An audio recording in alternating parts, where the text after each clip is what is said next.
BC రిజర్వేషన్లపై high court stake నిరసనగా ఈ నెల 14న బంద్ కు పిలుపునిచ్చారు ఎంపీ ఆర్ కృష్ణయ్య.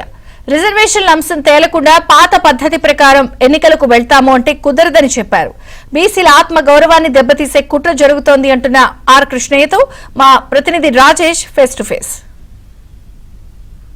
42% రిజర్వేషన్ అంశంలో హైకోర్టు స్టే ఇచ్చిన విషయం తెలిసిందే. దీనిపై ఈ నెల 14వ తేదీన బంద్కు సిద్ధమవుతున్నాయి అన్ని బీసీ సంఘాలు. ఈ అంశంపై మనతో మాట్లాడడానికి బీసీ నేత ఆర్ కృష్ణ ఎంపీ మనతో పాటున్నారు. సార్ చెప్పండి, హైకోర్టు ఇచ్చినటువంటి తీర్పును స్టేను ఏ విధంగా చూస్తారు?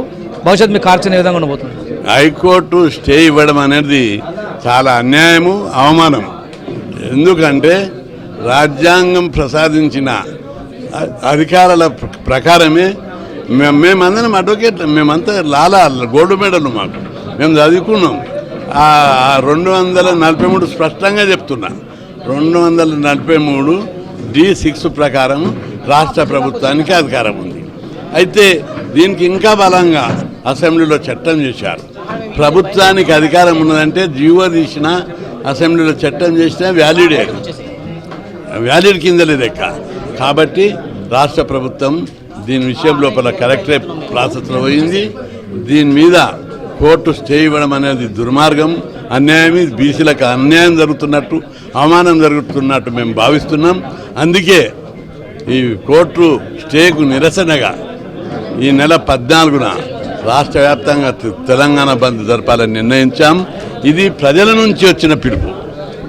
ముఖ్యమంత్రి రేవంత్ రెడ్డిని మీరు ఏమైనా కలిసి 14కు జరగబోయే బంద్కు ఏమైనా మద్దతు ఇవ్వాలని కోరే అవకాశం ఉందా?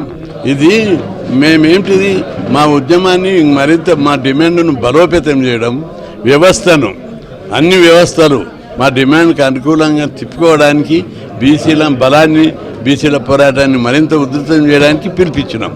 దీని మీద, ఈ డిమాండ్ మీద కలిసి వచ్చేటోళ్ళు ఎవరైనా మద్దతు ఇవ్వచ్చు. రాజకీయ పార్టీలు మీరు వ్యక్తిగతంగా కలిసి రాజకీయ పార్టీలు మద్దతు ఇవ్వాలని నేను కోరుకుంటున్నాను. వ్యక్తిగతంగా కలిసి మీరు ఆహ్వానిస్తారా? ఓపెన్గానే అడుగుతున్నా. మధ్యప్రదేశ్లో రిజర్వేషన్లు 50% దాటిన తర్వాత కూడా అక్కడ అమలు జరుగుతున్నట్టు కూడా వినిపిస్తుంది. సో ఆ అంశాన్ని ఇక్కడ భారతీయ జనతా పార్టీగా మీరు ప్రధాని దృష్టికి కానీ, మోదీ దృష్టికి కానీ, ఇతర ప్రధాని ప్రత్యేకంగా బీజేపీ పార్టీ టోటల్గా బీజేపీలకే పదవులు ఇస్తున్నారు వాళ్ళు.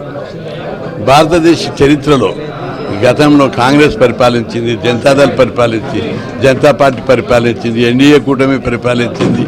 కానీ ఎవ్వరు కూడా బీసీని ప్రధానమంత్రి చేయలేదు. ఒక్క బీజేపీ బీసీని ప్రధానమంత్రి చేసింది, ఉపరాష్ట్రపతి చేసింది, 27 మంది మంత్రులను చేసింది. అని అదేవిధంగా ఎస్సీని సుప్రీంకోర్టు చీఫ్ జస్టిస్ చేసింది. ఒక గిరిజన మహిళను, మామూలు కుటుంబం నుంచి వచ్చిన మహిళను రాష్ట్రపతి చేసింది. ఇంత సాధారణ కుటుంబాల నుంచి వచ్చిన వారిని అత్యున్నత పదవులలో కూర్చోబెట్టిన ఘనత బీజేపీ పార్టీ. కాబట్టి బీజేపీని బ్లేమ్ చేయడం పక్క రాజకీయాల కోసమని బ్లేమ్ చేయొద్దని నేను విజ్ఞప్తి చేస్తున్నాను. పాత రిజర్వేషన్ల ప్రకారం రాష్ట్ర ప్రభుత్వం ఎన్నికలకు పోతే బీసీ సంఘంగా మీరు పరిస్థితుల్లో జరగనీయమనేది హెచ్చరిస్తున్నాను. దానివల్ల ఆలస్యం అవుతుంది కదా స్థానిక సంస్థ. కానీ మాకు అన్యాయం జరిగినప్పుడు ఎందుకు, మాకు అవమానం జరిగినప్పుడు మాకు గాంధీ మీకెందుకు, మాకు ఇది ఒకసారి సాధిస్తే ఏం పెద్ద సమస్యనా?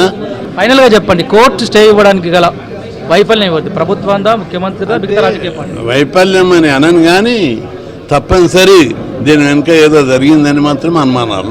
పరిస్థితి పాత రిజర్వేషన్ల ప్రకారము లోకల్ బాడీ ఎన్నికలకు ప్రభుత్వం వెళ్లేందుకు సిద్ధమైతే మరో మహా ఉద్యమం తప్పదంటున్నారు ఆర్ కృష్ణయ్య. కెమెరామెన్ రాజుతో రాజేష్, ఏబిఎన్ ఆంధ్రజ్యోతి.